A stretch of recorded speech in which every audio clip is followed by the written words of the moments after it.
Right, hi everyone. So planning to head to North Devon tonight to photograph the coastline around Ilfracombe. So a week or so ago I visited the area. I travelled to Broadsands Cove and I travelled to Sandy Cove, and I was really impressed with how photogenic the coastline is there. So I'm really excited tonight to kind of head back down under starry skies and see what everything kind of looks like.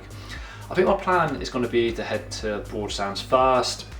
The main viewing point there kind of faces northeasterly, so there'll be some opportunity to photograph moonrise, which I think is due to come up around 8ish, and there'll be an opportunity to photograph Orion in the eastern sky there.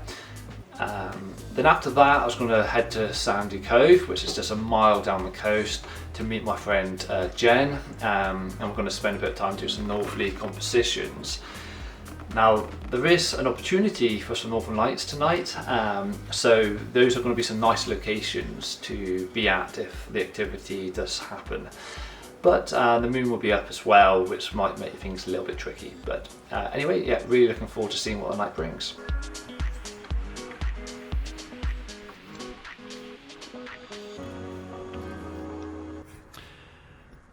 Right, so I've just set up my first composition.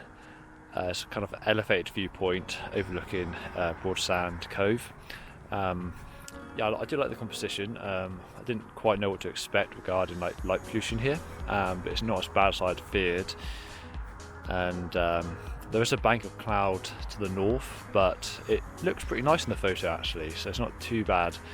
I've got a time-lapse camera looking north just in case there's any northern light activity, and I'm checking it every now and then.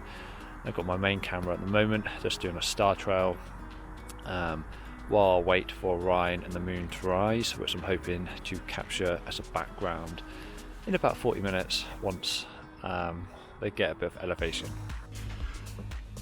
So my first composition overlooking Broadsand Bay, and as you can see at this part of the night, the skies were nice and dark before moonrise.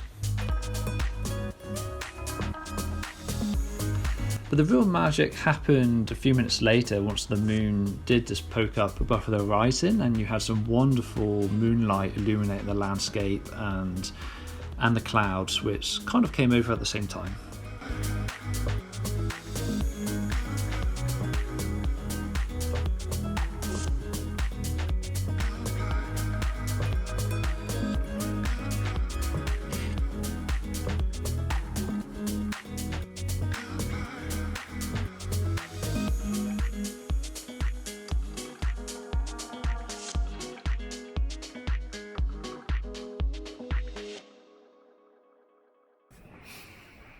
Okay, so back to the car now.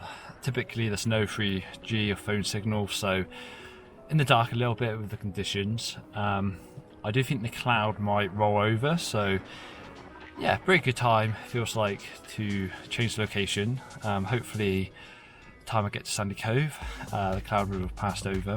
The moon would be a bit more to the south, and there'll be some nice northerly views. But yeah, so far really pleased with how the shoot is going.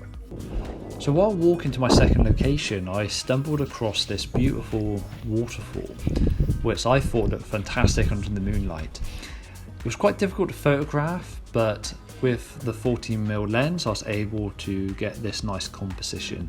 Would like to try this again on a moonless night maybe, and to see if I can get a bit more interest in the night sky.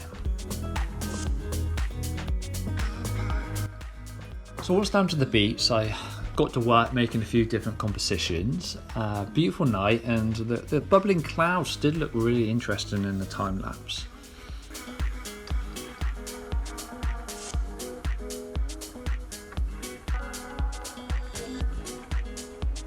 So my first composition that I edited together was this star trail, which I really like with the moonlight. I love the long shadows going across the beach here. My second edit from the night was this composition. You just see some beams of northern lights on the horizon there.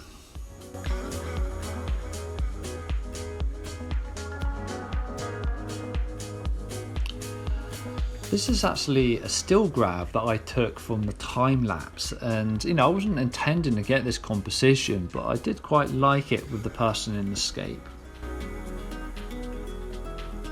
And my final or favourite composition from the night was this one here. I love the faint northern light beam, the tones, and the moonlight on the rocks.